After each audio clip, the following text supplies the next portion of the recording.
Sabahınız xeyir. Mən Sona Şıxməmmədova, şüuraltı transformasiya kouçu və terapevt. Bugün sizlə qadın-kişi münasibətlərinin dinamikasına spiritual istiqamətdən baxış barəsində biraz danışmaq istəyirəm.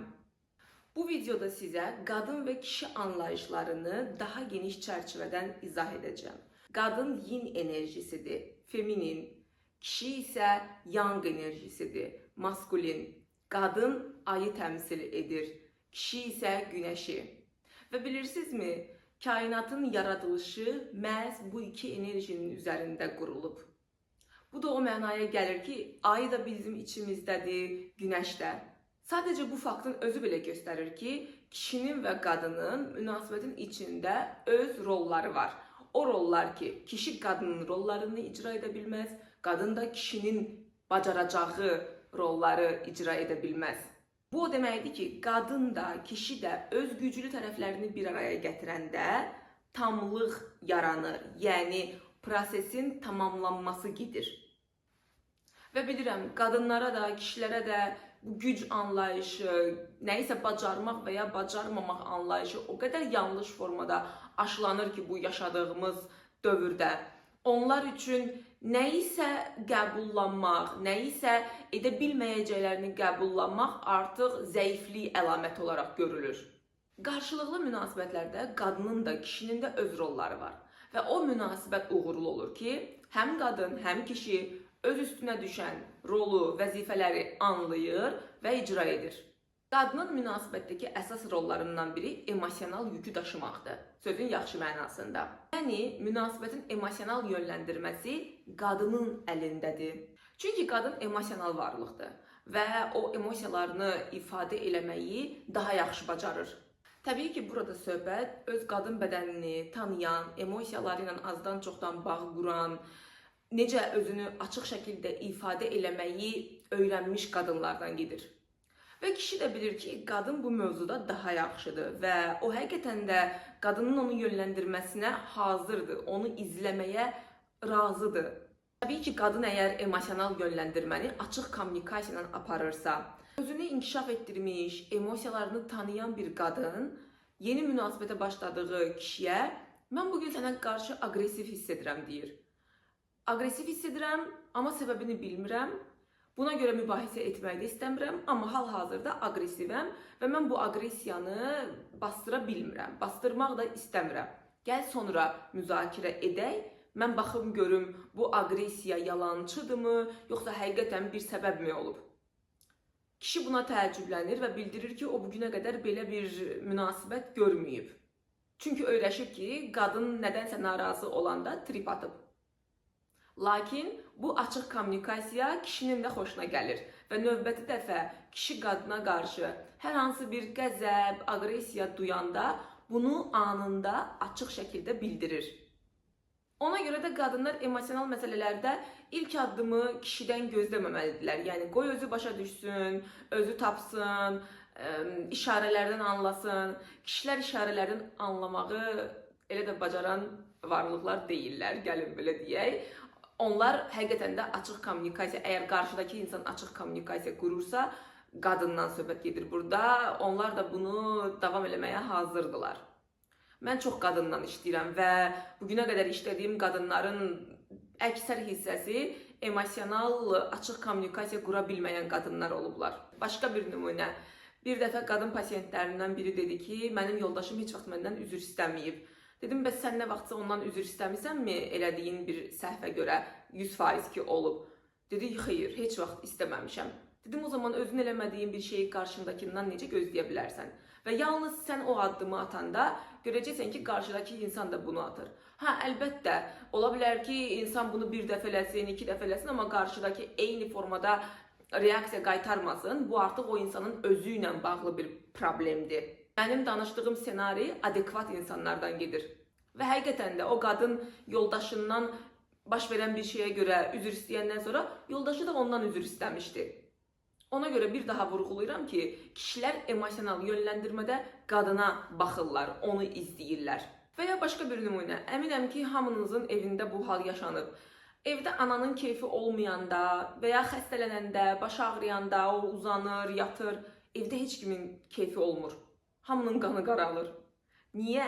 Çünki övladlar ananın bətnindən çıxıblar və o bətnin bir parçası olduqlarına görə ana ilə bağları əbədidir və onun bətninin, onun bədəninin hər hüceyrəsindən yarandıqlarına görə onu hiss edirlər. Ananın emosional durumunu hiss edirlər və ona uyğunlaşırlar. Kişi də cinsi əlaqə yolu ilə qadının bətni ilə bağ qurduğuna görə o da qadının emosional durumu ilə qidalanır, bəslənir. Qadın yaxşıdırsa, özünü yaxşı hiss edirsə, kişi də özünü yaxşı hiss edir. Qadının keyfi yoxdursa, kişinin də keyfi olmur. Kişinin münasibətdə rolu isə qorumaq və təmin etməkdir. Qadın yalnız bir kişinin yanında özünü qorunulan hiss edəndə güvən duyğusu artır. Qoruma o demək deyil ki, qadın gücsüzdür. Sadəcə qoruma primat təbiətdən irəli gələrək kişinin işidir. Və qadın münasibətdə olduğu, evli olduğu kişi tərəfindən qorunduğunu biləndə o sahədə böyüyür, inkişaf edir və çiçək açır. Təsəvvür edin ki, bu kişinin qolları ilə qoruduğu sahədir. Qadın orada böyüyür, genişlənir, çiçək açır, inkişaf edir.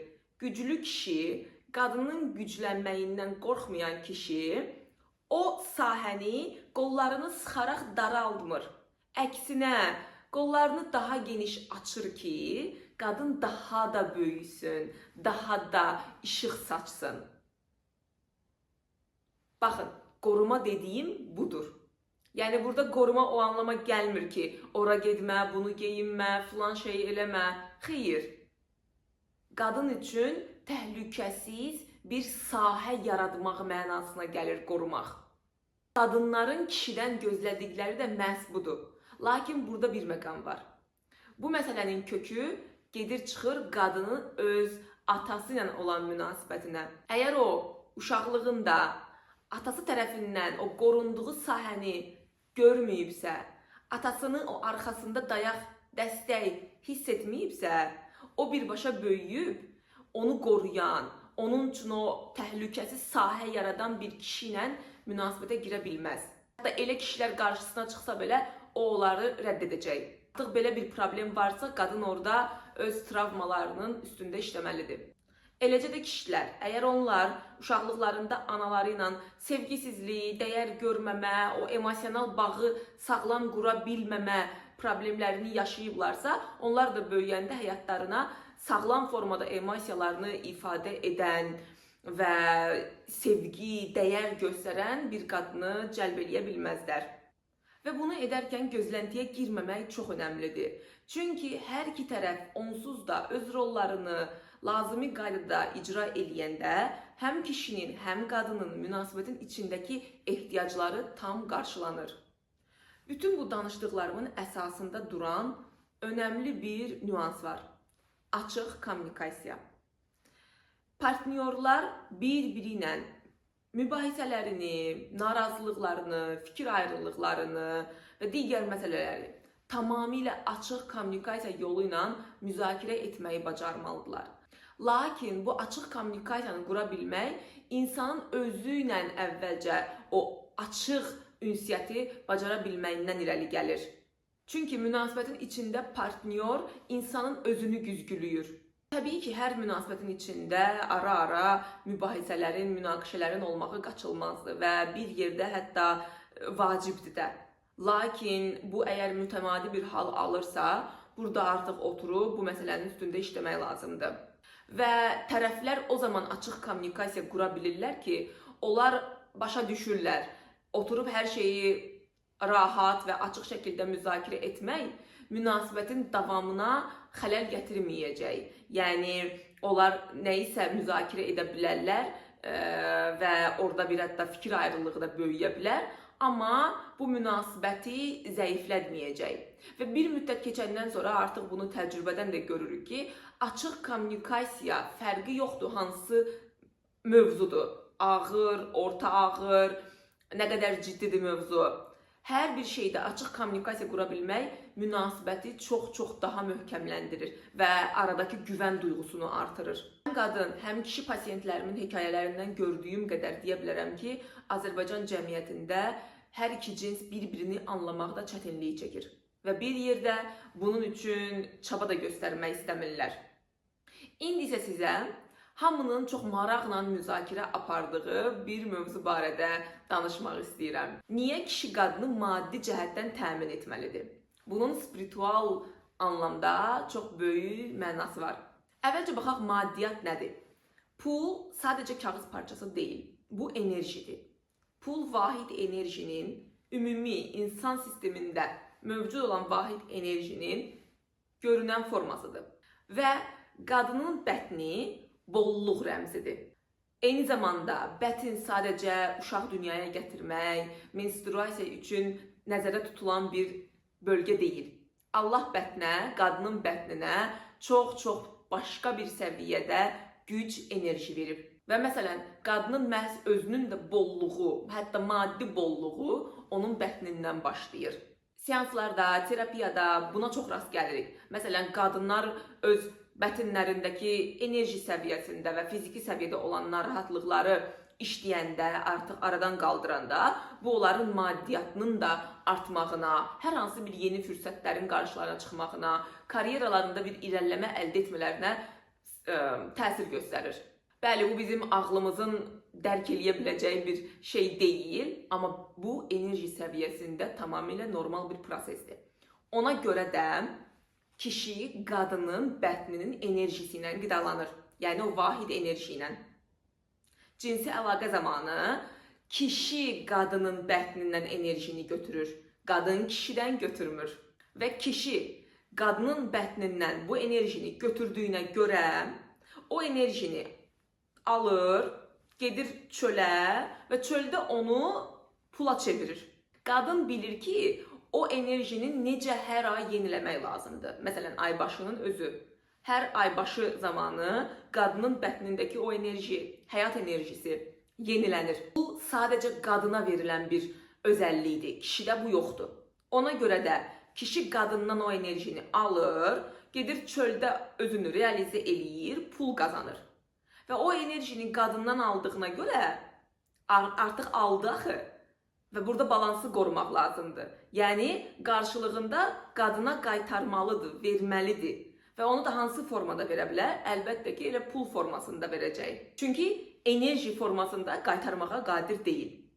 Ona görə də qadınlar kişilərdən hədiyyələr, jestlər, xidmət və s. qəbul edə bilməyəndə, bunu geri çevirəndə, əslində öz qadınlıqlarını geri çevirirlər. Öz alıcılıq bacarıqlarını itələyirlər. Halbuki, kişidən qadına gələn hər bir şey əslində kişinin özündən gəlmir. Qadının o enerjisinin qarşılığıdır və kainatdan gəlir. Və kişilər də bunu verərkən, mən sənin üçün bunu elədim, onu elədim deməməlidirlər. Çünki aradakı alma verməni qoruyurlar onsuz da. Və münasibətin içində həmişə enerjisi daha aşağı olan tərəf, enerjisi daha yuxarı olan tərəflə, frekansı daha yuxarı olan tərəflə qidalanır. Bu bəzən kişidir, bəzən qadındır. Yəni rollar burada dəyişə bilər. Amma əgər biri enerjisel cəhətdən aşağıda, biri yuxarıdadsa, mütləq o aşağıda olan öz üstündə işləyib enerjisini qaldırmalıdır. Yoxsa o enerjisi yüksək olanı da aşağı çəkəcək və o münasibət bir yerdə qırılacaq. Bu videoluq bu qədər. Əgər videonu bəyəndinizsə, like düyməsinə klikləyin, kommentlərdə mənlə fikirlərinizi bölüşün, suallarınızı verin. Və ya haqqında danışmağımı istədiyiniz başqa mövzular varsa, onları da qeyd edə bilərsiniz. Daha fərqli kontent üçün isə məni Instagram səhifəmdə izləyin. Seanslar, terapiya, proqramlarım haqqında məlumat üçün isə WhatsApp nömrəsinə yaza bilərsiniz. Hələlik görüşənə qədər.